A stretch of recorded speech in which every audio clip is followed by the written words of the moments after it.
আসসালামু আলাইকুম। প্রিয় বন্ধুগণ, আপনারা নিশ্চয়ই জানেন যে রাশিয়া ও ইরানের মধ্যকার কূটনৈতিক ও সামরিক বন্ধনকে গত কয়েক বছর অনেকেই স্ট্র্যাটেজিক অংশীদারিত্ব হিসেবে মূল্যায়ন করেছেন। 2025 সালের জানুয়ারিতে মস্কোতে দুই দেশের দুই নেতা স্বাক্ষরিত একটি কম্প্রেহেন্সিভ স্ট্র্যাটেজিক অংশীদারিত্ব চুক্তিতে তাদের সম্পর্ককে আরও দীর্ঘমেয়াদী ভিত্তিতে গড়ে তুলতে প্রচেষ্টা নেওয়া হয়েছে, কিন্তু আর কোনো ডেলিভারি নয়। যদি অর্থ হয় রাশিয়া আর সরাসরি অস্ত্র, প্রযুক্তি বা সহায়তা সরবরাহ করবে না, তাহলে কেন এমন রূঢ় শব্দের পদধ্বনি? বাস্তবতায় দেখা যায় রাশিয়া এখনও সরাসরি সব বন্ধ করেনি, তবে বিশেষ কিছু সম্ভব বা বিশেষ যান্ত্রিক সরবরাহ কমিয়ে দেওয়ার সংবাদ এসেছে বিভিন্ন আন্তর্জাতিক গণমাধ্যমে। রাশিয়া ইউক্রেন যুদ্ধের জন্য নিজস্ব অস্ত্র ও সামরিক উৎপাদন বাড়াতে ব্যস্ত, বিধায় বিদেশি দেশগুলোর প্রতি সরবরাহকে প্রথম সারিতে রাখা হয় না।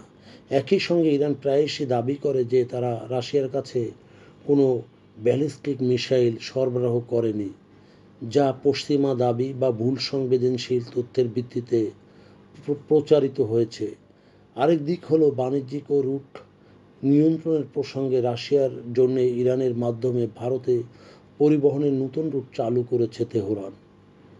ইরানকে ট্রানজিট হিসেবে ব্যবহার করা হচ্ছে, যেখানে রাশিয়ার কার্গো ইরানের পোর্ট ও রেল বা সড়কপথে ব্যবহার করে বিভিন্ন গন্তব্যে পৌঁছায়। এইসব পরিমণ্ডলে ইরানের হাতে সম্পূর্ণ, অর্থাৎ রাশিয়ার ওপর কোনো ধরনের নির্ভরতা করে না, বরং সেটি কমিয়ে ইরান নিজেই একাই 100, অর্থাৎ বহিরাগত রুট, বাণিজ্য, সামরিক সহায়তার ব্যবস্থাপনা সব কিছুই ইরান নিজস্ব চেষ্টায় করছে। ইরান কূটনৈতিকভাবে জবাব দিয়েছে যে তারা নিজের ইচ্ছামতো এই রুট বানিয়েছে, রাশিয়ার সঙ্গে বা সহায়তায় পরিচালনা সীমাবদ্ধতা রয়েছে, যা আর নয়। তবে এই দাবিগুলি আসলে কতটা বাস্তব? কারণ বাস্তবতার নিরিখে রাশিয়া ইরান অংশীদারিত্ব এখনও ভেঙে যায়নি। তারা সীমিত হলেও পরস্পর অর্থনৈতিক ও প্রযুক্তিগতভাবে একে অপরকে সহায়তা করে যাচ্ছে।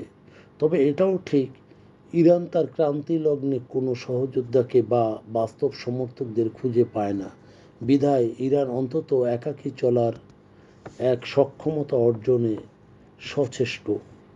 প্রিয় বন্ধুগণ, যদি আমাদের এই তথ্য গল্প আপনার ভালো লাগে, তাহলে লাইক এবং শেয়ার দিন, এবং আজ আমাদের সঙ্গে থাকার জন্যে ধন্যবাদ।